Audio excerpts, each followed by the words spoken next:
microphone. Yes. But I'd like to finish my speech. I'm very near the end. Yes. So, I hope somebody will film this.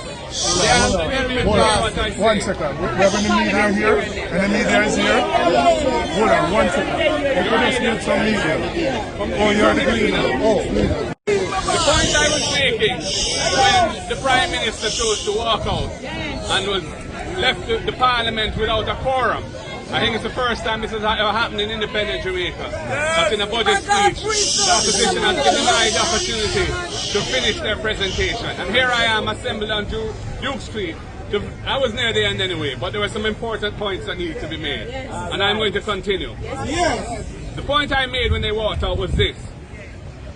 When the former Speaker was forced to resign as a result of an Integrity Commission investigation, the move to replace her with the wife of the Prime Minister, so that the head of Parliament is now the spouse of the head of government, does not sit well with the tradition that the Speaker must act independently of the government of the day. That is a fundamental principle of the Westminster system of democracy.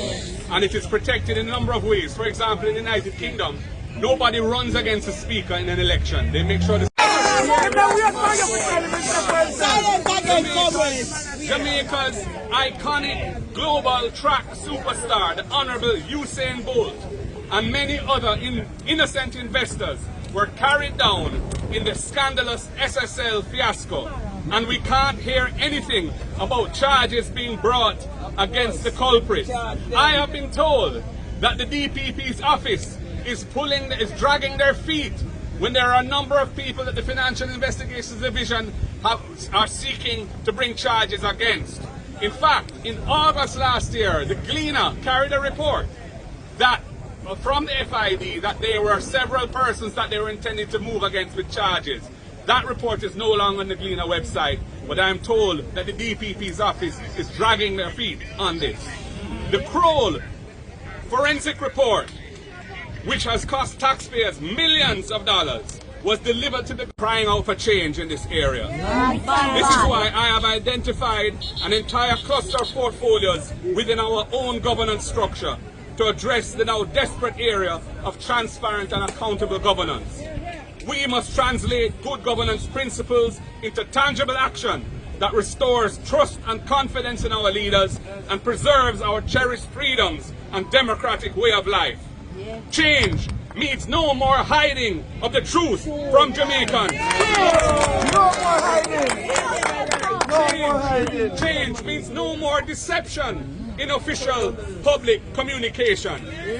Change means putting transparency and communication at the heart of good governance. It affirms that respect is due to those who elect governments and pay taxes. That's why we will implement a comprehensive strategy centered around engagement and accessibility. Our aim is to ensure that every voice is heard. There were some entrenched ways of doing things. Making change happen requires a fresh approach. Things will be very different under my watch, because I will tolerate nothing. The last PNP administration put local government in the Constitution. We passed the 3 strategic laws to modernize the legal framework of local government in keeping with modern best practices. One of those laws, the Local Governance Act, makes provision in Section 18 for the recall of an elected mayor, and it may be initiated by a petition alleging a charge of gross misconduct or dereliction of duty, and it has to be signed by at least 25% of the registered voters in the city municipality. The next PNP government will institute a fair and balanced recall system for elected officials, both at the local government and parliamentary level, to deepen accountability and empower the voters with recourse. Period. All I can say to him, and I would have said it to him if we were still in the house, all I can say, if I were in your position, I would take with myself and hand over to someone else who is not compromised.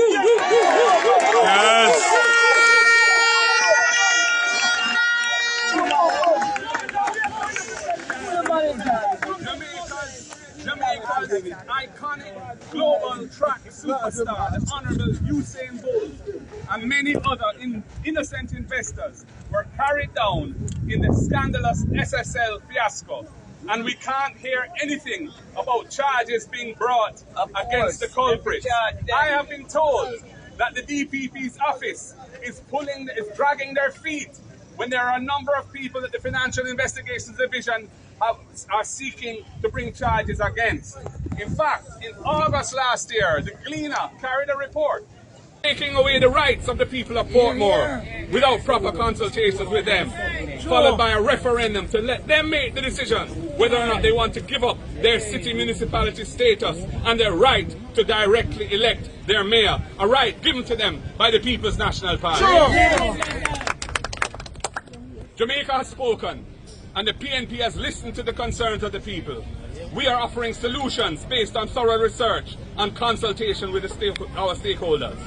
We will embark on this journey together with the people towards a future where opportunity for advancement is not a privilege, but a right for all.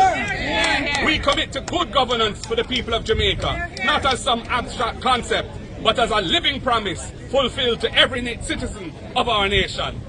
We are on a fast track on the road to change, and we invite all Jamaicans along this exciting journey in a spirit of hope for a better and brighter future for all our better sounding countrymen on, away from the slumber and answer the call.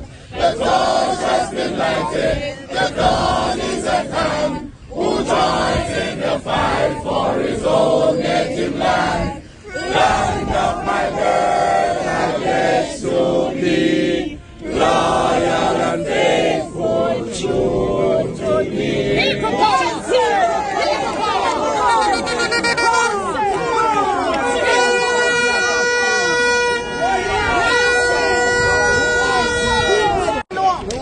Prime Minister is a part of it too. We need And integrity. Because they don't have the real professional if you reach so far in life and they get so much money from.